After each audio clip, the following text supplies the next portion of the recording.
തലക്കോട് മുള്ളരിങ്ങാട് റോഡിൽ Inchippara check post മുതൽ ചുള്ളിക്കണ്ടം വരെയുള്ള റോഡിന്റെ ഇരുവശങ്ങളിലുമായി വലിയ തോതിൽ കാട് വളർന്നു നിൽക്കുന്നത് മൂലം വാഹന ഗതാഗതം ദുഷ്കരമാകുന്നു.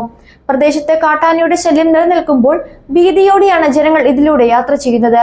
റോഡിലെ വളവുകളിൽ വാഹന അപകടങ്ങളും ഇവിടെ പതിവായിരിക്കുകയാണ്. ഇത് തലക്കോട് മുള്ളരിങ്ങാട് റോഡ്.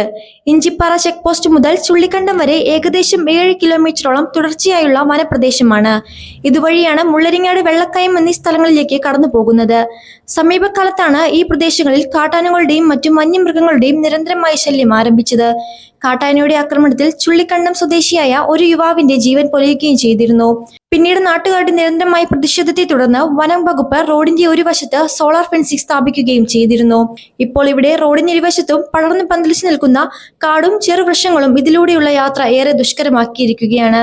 വാഹനയാത്രക്കാരുടെ കാഴ്ച മറയ്ക്കുന്ന രീതിയിലാണ് റോഡിലേക്ക് കാട് വളർന്നു നിൽക്കുന്നത്.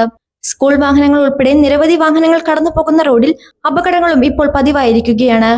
നാളുകൾക്ക് മുൻപ് നാട്ടുകാരുടെ നേതൃത്വത്തിൽ വനം വകുപ്പ് ഓഫീസ് ഉപരോധിച്ചതിനെ തുടർന്ന് റോഡിൽ നിന്ന് 20 മീറ്റർ അകലത്തിൽ കാട് വെട്ടിത്തെളിക്കാമെന്ന് അധികാരികൾ ഉറപ്പുകൊടുത്തതാണെന്നും പിന്നീട് തുടർ നടപടികളൊന്നും ഉണ്ടായിട്ടില്ലെന്നും നാട്ടുകാർ പരാതിപ്പെട്ടു. ഫോറസ്റ്റ് ഓഫീസ് ഉപരോധിക്കുകയൊക്കെ ചെയ്തതാണ്.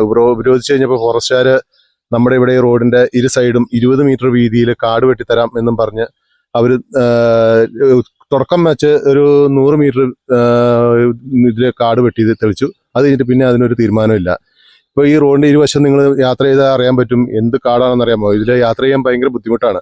വലിയ രീതിയിൽ കാട് വളർന്നു നിൽക്കുന്നത് മൂലം ആനയോ മറ്റ് വന്യജീവികളോ റോഡിന് വശത്ത് നിന്നാൽ പോലും ശ്രദ്ധയിൽപ്പെടില്ലെന്നും ഇത് വലിയ അപകടങ്ങൾക്ക് കാരണമാകുന്നുവെന്നും ഭീതിയോടെയാണ് ഇതുവഴി യാത്ര ചെയ്യുന്നതെന്നും നാട്ടുകാർ പറഞ്ഞു. ഫെൻസിങ് ഇട്ടേക്കണോണ്ട് ഫെൻസിങ്ങിന്റെ ഉൾസൈഡില് ആന സ്ഥിരമായിട്ടുണ്ട്. ഇപ്പൊ കഴിഞ്ഞ രാത്രി ഇവിടെ തൊട്ടപ്പുറ ആന ഫെൻസിങ്ങിലേക്ക് മരം തള്ളിയിട്ട് അത് ഫോറസ്റ്റുകാർ വന്ന് വെട്ടിമാറ്റി അത് ക്ലിയർ ചെയ്തിട്ടു. ഈ ആന എങ്ങനെയെങ്കിലും ഈ ഫെൻസിങ് മരം തള്ളിയിട്ട് ഫെൻസിങ് പൊളിച്ച ആന ഇപ്പുറത്തേക്ക് കടന്നു കഴിഞ്ഞാൽ ആളുകൾ സ്ഥിരമായിട്ട് രാത്രിയും പകലും എന്നുള്ള രീതിയിൽ ഇവിടെ എപ്പോഴും വണ്ടി പോകുന്ന റോഡാണിത്. അവർക്ക് ഇതൊരു അസൗകര്യമായിട്ടാണ് വരുന്നത്. അതായത് നമുക്കിപ്പോൾ ആന ഇങ്ങനെ കാട് പിടിച്ചിരിക്കുമ്പോൾ ആനേനെ നമുക്ക് അല്ലെങ്കിൽ തന്നെ ആന എന്ന് പറയുന്ന വണ്ടി വരുമ്പോൾ അനങ്ങാതെ നിൽക്കുന്നൊരു ഇതാണ്. അത് നമ്മൾ വണ്ടിയും കൊണ്ട് വന്നു കഴിയുമ്പോൾ പെട്ടെന്ന് മുമ്പിലേക്ക് ഒന്ന് ചാടി കഴിയുമ്പോൾ ആളുകൾ പേടിച്ച് മറിഞ്ഞാടുകയും ചിലപ്പോൾ ആന ബാഗിൽ പിടിച്ച ആളുകളുടെ ഉപദ്രവിക്കുകയോ എന്തെങ്കിലുമൊക്കെ ചെയ്യാനുള്ള സാധ്യതകൾ കൂടുതലുള്ളതാണ്. അപ്പോൾ ഈ സൈഡിലുള്ള കാടുകൾ വെട്ടിത്തെറിച്ച് കഴിഞ്ഞാൽ ആന നിൽക്കുന്നുണ്ടെങ്കിൽ കാണാനെങ്കിലും പറ്റും നമുക്ക്. അതനുസരിച്ച് ആൾക്കാർക്ക് ആനേനെ കണ്ടു കഴിഞ്ഞാൽ തിരിഞ്ഞു പോകാൻ പറ്റും. ഇത് ഒരു വളവ് അങ്ങോട്ട് തിരിഞ്ഞ് ചെന്ന് കഴിയുമ്പോഴാണ് ആന നിൽക്കുന്നുണ്ടെങ്കിൽ കാണാൻ പറ്റുള്ളൂ. അതുപോലെയാണ് കാട് ഇവിടെ നിൽക്കുന്നത്.